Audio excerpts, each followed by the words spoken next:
What's happened, everybody? It's Spark and welcome to chapter 3 of Breaking Point, episode 4 rather of my Breaking Point series. Things got pretty heated last time. We had yet another collision with our teammate Ackerman, but Devon Butler is stirring the pot. So apparently Ackerman didn't want us to be signed to the team. Well, whether there's any truth in that, I'm not entirely sure. So we're just about to get started with chapter 3. If you guys been following the series so far, then do hit that subscribe button and hit that notification bell icon as well to be notified of future videos. We would love to have you guys on board as well. We would love to have you on board joining us for the My Team series as well. So let's get started. 2 months later, the recent series of incidents with his teammate Casper Ackerman, both on and off track, have marred the start of Aiden Jackson's rookie F1 season. With French Grand Prix coming up, Jackson is keen to find the form that brought him so much success in F2. It's a great day for racing here at Le Castellet, and the drivers are making their final preparations on the grid. Let's hope for a thrilling contest then here at the French Grand Prix.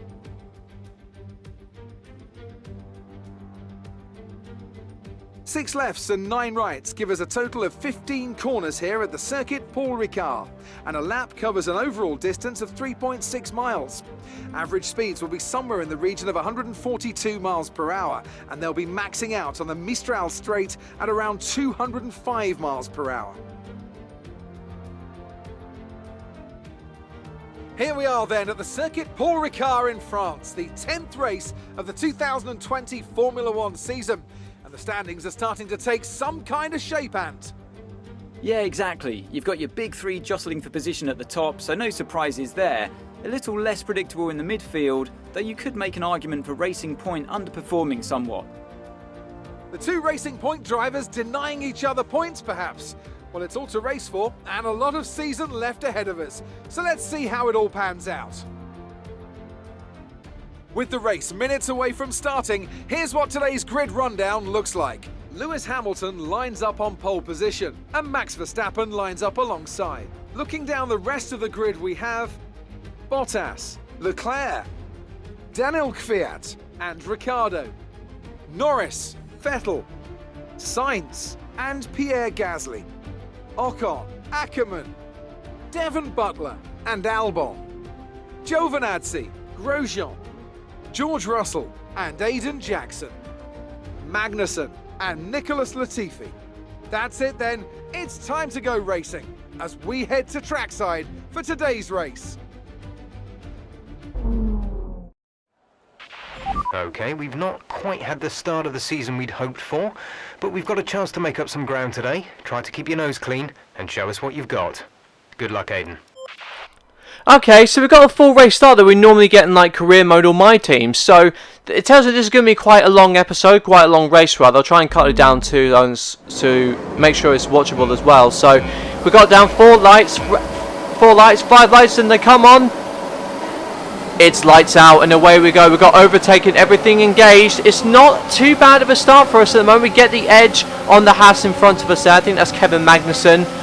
Going to the outside of the corner, we slam the brakes on, but we got an absolutely brilliant line there, taking our teammate Casper Ackerman, but it's an illegal overtake. We have to give the position back. That was an illegal overtake. We have lost another 2 places there to Alex Albon and to George Russell. We go wide there at the moment. We just about keep it on though, and thankfully it's not an illegal overtake on Russell, so we keep the position. Coming up now into the long sort of Minstrel Straight. I think it's called the Minstrel Straight or something. I don't know the full name, but I'm just going to call it the Minstrel Straight for now. And we are right behind the other Red Bull of Alexander Albon. And Albon, as you know, he had a very tough time in 2020. I think the game is kind of reflecting that in the moment with him starting in 4th place. As your the second seat was cursed. We go to the inside. No! Yeah, we'll just pretend that never happened. Like, yep, that was fine. I'm sure it's edited just fine. You don't mention that or anything. As Albon in front of us fights Casper Ackerman here, coming up to the long right-hander of the French Grand Prix. It's kind of it's this. We all know the opinion of the French Grand Prix here, particularly the Paul Ricard circuit. It's pretty boring generally, apart from the race that we got last year. And we just squeezes us out on the inside of the corner there, not quite, and we almost just give him a little nudge up the back, but thankfully for some reason I didn't incur damage or anything. I'm not sure whether damage is turned off for Breaking Point, but we are behind Albon now at the moment. We have got to pass him. We have got to, actually the goal I should probably mention, you probably would have saw it earlier, we have got to beat both the McLarens and both of the Renaults to move on to the next chapter. overtake on with Albon. We come up to the, are we going to make a move down the inside? Yes, we are. Cut the corner a little bit. Thankfully, we don't get a penalty for that, but we overtake and run the outside. We race him pretty hard there, Alex Albon, and unfortunately, it's another sort of the game reflecting real life here. Unfortunately, it's going to be another sort of dismal outing, I think, for Alex Albon and the Red Bull. And we set our sights now on our teammate Casper Ackermann. And coming near to the end of lap 2, we just catch up to the back of him and into the long left-hander at the moment. We've got to avoid any potential coming together with him, because it's a bad image for the team here. I'm not sure whether that will reflect in any actual interviews, like, unless it's a cinematic that will have a direct impact on the story. But nevertheless, we are behind Ackermann. We have got to pass him here. We've got to keep it clean though. We don't want any kind of bad mouthing of him in the team. We'll go down to the inside, and we've made it. We've made it without any bloodshed between us two teammates here. And now we're on the back of Devon Butler, the guy absolutely stirring the pot last episode, trying to put even more of a rift in between me and my teammate for some reason, as the sort of anarchist of the Formula 1 paddock at the moment.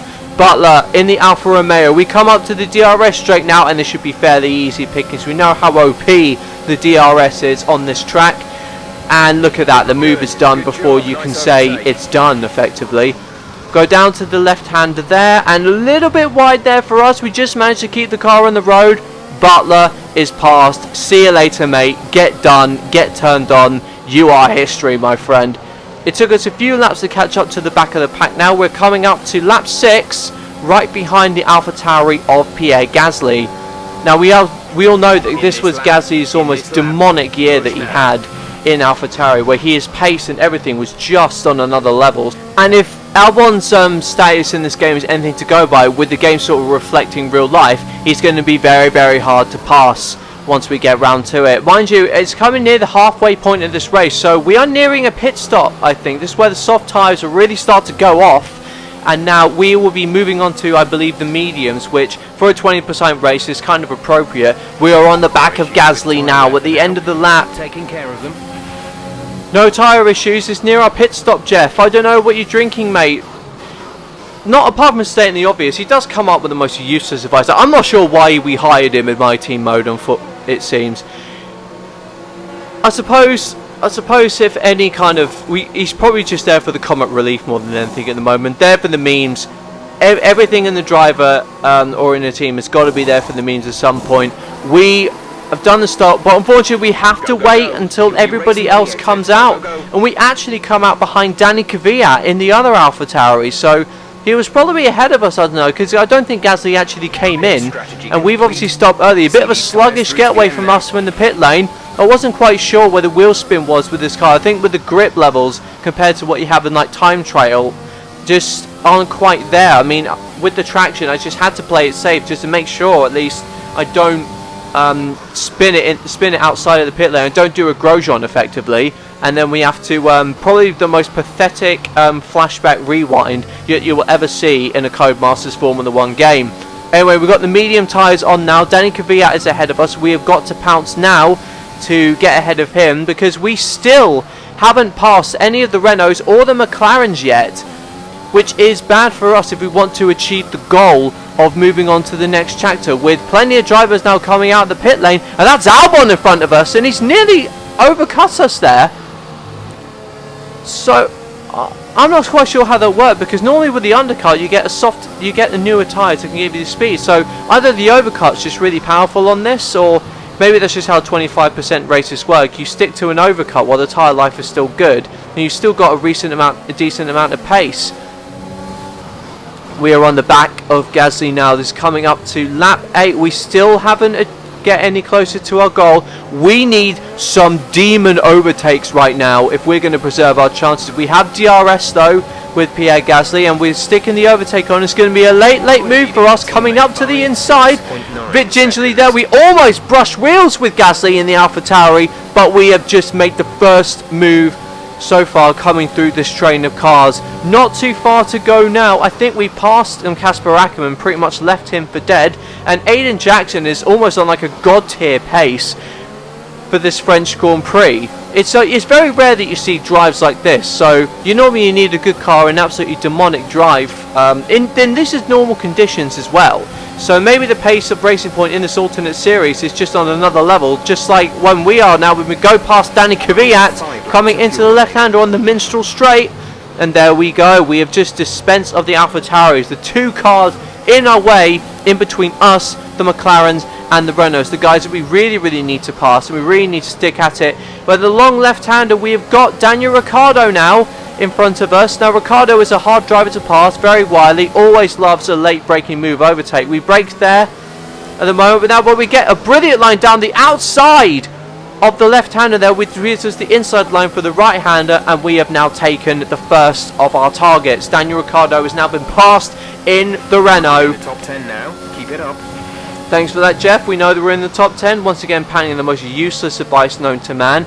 In front of us, I believe, is Lando Norris, and I think this definitely is Norris now, because I think I noticed in my last episode, I thought it was Norris in front of us in China, when really it was Carlos Sainz. So I'm clearly blind or dumb, or some weird combination of the two. At least back in that video, at least. I like to think that I've got this one right.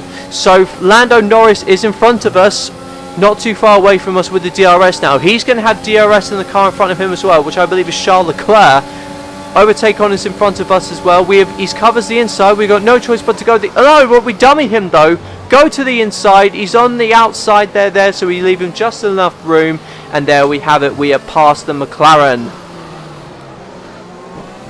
Behind us now is the Ferrari of Charles Leclerc. This was the year when it all went a bit Pete Tong for Ferrari. The engine turned into a tractor, the car just didn't work aerodynamically, and the car didn't work enough here to defend us because we absolutely do him in the first corner. Charles Leclerc, unfortunately, the victim. Great pass. Thanks for that, Jeff. Unfortunately, the victim of an absolute tractor of a machine. It's so tragic looking back on that year, what happened with Ferrari. You had the dream sort of partnership sort of failing between Vettel and Ferrari, and you had this astronomic drop off in pace. They went from front runners to almost middle or lower midfield, which was absolutely painful to watch. Like, you know what they say, that's like Spain but without the S. And there we go, we have passed the other McLaren of Carlos Sainz. In front of us now is the Renault of, oh god, I've just made a mistake with I made the same mistake from the that I did with the McLarens last time. The other Renault that I passed earlier was actually Esteban Ocon. So now we're actually attempting to pass Daniel Ricciardo in the other Renault there. I've done it again. I've got cars mixed up yet again. We go down to the inside there. Is it enough to take the Renault? Yes, it is. And we have actually sorted out our achievement there. We have gotten through both McLarens and Renaults, which was exactly what we needed to do to pass the chapter. And as for the last bit of glory, a little bit of a tank slapper there, we are going to overtake Sebastian Vettel, who, as we come on to this time, we sort of knew he was on his way out of Ferrari. So that whole year, I think that whole year with Vettel, he was just waiting for that year to be over, and I imagine Ferrari were as well, because that's like breaking up with your wife and trying to put on a happy image in front of the children, and unfortunately she just can't move out. And there was the same story watching Vettel at Ferrari there, so hopefully with Aston Martin is in a happier place, even if the car isn't quite championship contender, which is really where Vettel deserves to be, given his reputation and his skills as a driver. But it's not going to be the same story here for this career mode, because he has been passed by the Racing Point of Aiden Jackson, and that I think is about as good as it's going to get. So we are just behind actually Max Verstappen, so there's no way we're going to make any inroads in onto him. But to come from 18th place into 4th on a dry race, okay, yeah, it was 25%, but on the outside looking in, 18th to 4th on the dry track is an absolutely brilliant show for Aiden Jackson. Once again, finding that F2 vigor and rigor that brought him the championship at the start of this series. Lewis Hamilton wins the race. Yeah, we all know that's kind of what Mercedes are doing in France at the moment. apart from that 2021 race that happened with Max winning, which was the only good French Grand Prix to watch. But on board with Aiden Jackson, it was much more fun to win, and we know it. We come across the line, P4! Okay, pick up rubber and bring it home.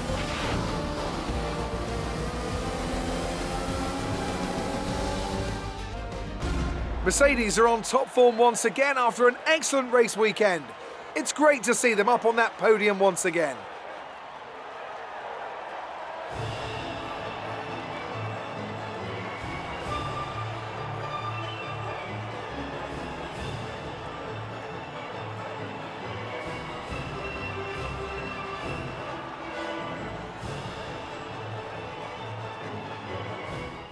Same old, same old. Great work out there today. Let's have your thoughts. So, Aiden, it's a great result for you here today. The team must be delighted with a solid points finish. How are you feeling? So we're going to do interviews now in the kind of breaking point narrative. That's not too bad. I think we're a rookie. We're going to stick with a humble answer as we normally do. Yeah, I'm good. It's a solid result, but there's always room for improvement. I'm sure we'll be looking at all the data from today and working out how we can build on it for the rest of the season. Well, it's such a great result, especially since it's your first season in Formula 1. Would you say you found your feet now since the jump to F1? Well, sort of. It's been a bit tumultuous to say. I had a teammate who doesn't like me for some reason, but hey, we're not going to throw any kind of major shade at him publicly because that looks bad for the team. So I think we're going to go with the left-hand answer. I think there's always going to be hurdles. And look, you never know what's around the corner. Change is always difficult, but I think I'm settling in. The team seems happy at least. So there's no current tensions within the team? We've all seen that you and Casper have locked horns so far this season.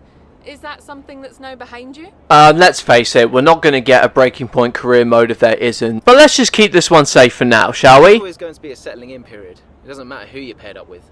You've got to have a strong character to do what we do. We may have our differences, but I'm sure we'll get there. Great. Well, that's everything. Whenever we talk to Claire, I always get the impression she is absolutely Butler's biggest fan. I mean, the way she spoke to him in the press conference, I mean, on the second episode, on the first episode, she compared us to effectively the new Devon Butler. She's clearly a Butler fan, I suspect, but loving to poke jabs and see if there is any friction between myself and Casper. So I think we just managed to outwit her there. Well, we are back in the hotel room now, and see on the screens there, we have dominated the screens. I mean, go on. With a drive like that, how can we not? But Devon Butler must be crapping himself at the moment. And there we've got the announcement there that Vettel is actually leaving Ferrari. So it's another brilliant sort of imitation of real life. And let's see what Brian has to say. Brian. Aiden, just so you know, there's a full team meeting in 20 minutes. No worries. We just want to review our strategy while the race is still fresh in our minds. Right, okay. I'll see you there.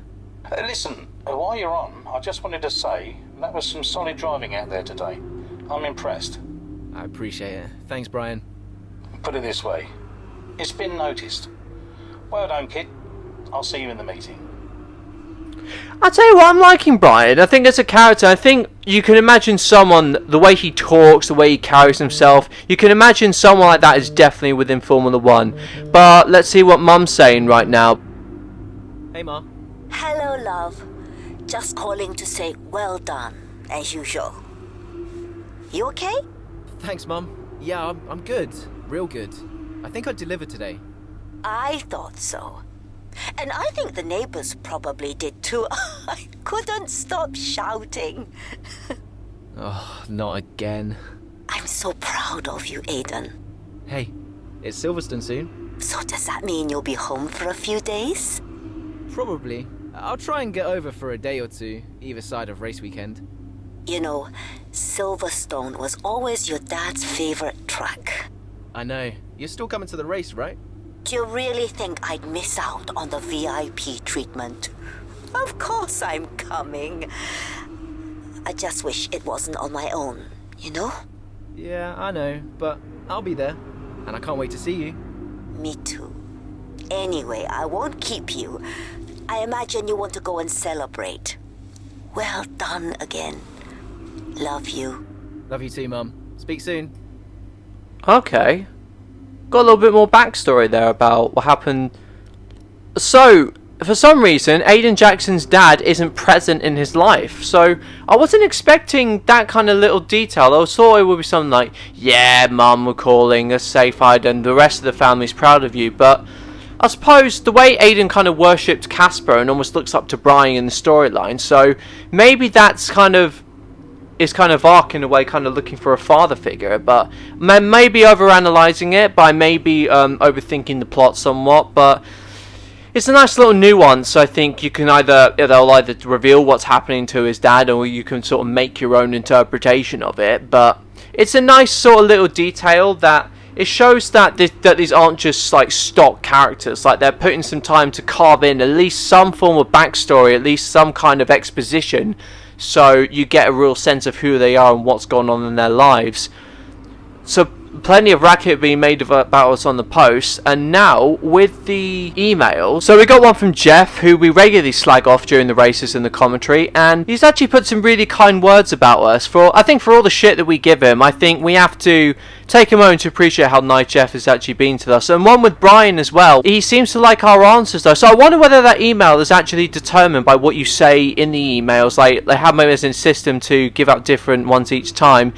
And unfortunately, he's had to ruin it by saying we have to do some PR work for the guy named Colin. Not everything's perfect, it seems, but it was a near perfect race for us. So I think we'll end the episode there. Thank you guys very, very much for watching my playthrough of Chapter 3 of Breaking Point. If you like the series so far, then do hit that subscribe button. We would like to have you around the community. We'd love to have you contribute as well to what we do in the My Team career mode as well. And if you liked the video, then do hit that like button and leave a comment to let me know how you thought about it. And hit the notification bell icon as well to be notified of future videos. So it won't be long before I anticipate to release my next Breaking Point on My Team episode, so do stick around for that and hit that notification bell icon. So thank you guys very much for watching. I've been Spark, you guys have been Brill, and I'll see you guys in the next video. Bye bye.